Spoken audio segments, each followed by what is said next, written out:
Another day, another basketball stories na naman ang pagkikwentuhan natin. At ngayon nga, yung balitang may papipirmahin na nga daw ngayon ang Los Angeles Lakers. At ang balitang jackpot na nga daw ngayon ang Golden State Warriors. Bagamat man nga maganda ang ipinakitang performance at standing ng Los Angeles Lakers ngayong season, ay patuloy pa rin nga ang pagsilabasan ng mga trade rumors tungkol sa kanilang team. At isa nga sa mga players na parating kasali dito ay si Austin Reeves sa dami ng mga team na interesado sa kanyang serbisyo. In fact, umabot nga daw sa 20 offers mula sa iba't ibang team ang kanilang natatanggap ng mga nagdaang buwan. Pero lahat nga ng mga ito ay tinanggihan ng front office ng Los Angeles Lakers. Ang nag-iisang kapalit lamang nga natatanggapin ni Rob Pelinka bilang kapalit ni Reeves ay si Giannis Antetokounmpo o di kaya si Nikola Jokic.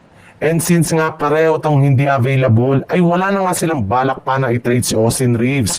Bagos, plano na nga nila itong papirmahin ng bagong kontrata sa darating na off-season. Naaabot na ngayon ng mahigit $32 million. Yes, ganyan na nga kalaki ang nakahandang kontrata ngayon ng Lakers na ipang-offer nila kay Austin Reeves sa pagkatapos ng season.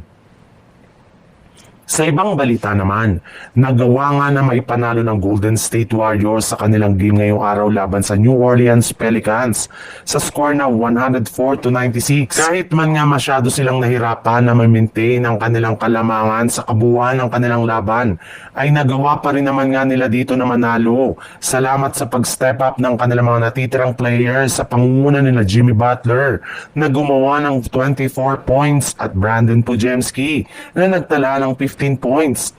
Pero ang tunay nga talaga na nagpanalo ngayon sa kanilang team ay si Gary Payton II na nagtala ng 19 points at 11 rebounds off the bench.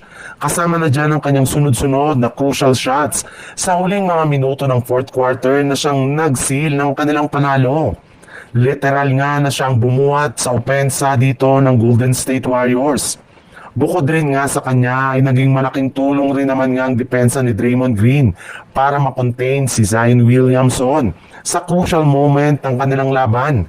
At sa pagkapanalo nga po ngayon ng Warriors ay umangat na rin naman nga sa 11 wins at 10 losses ang kanilang record at naiwasan nga nila ang pagbagsak sa standing.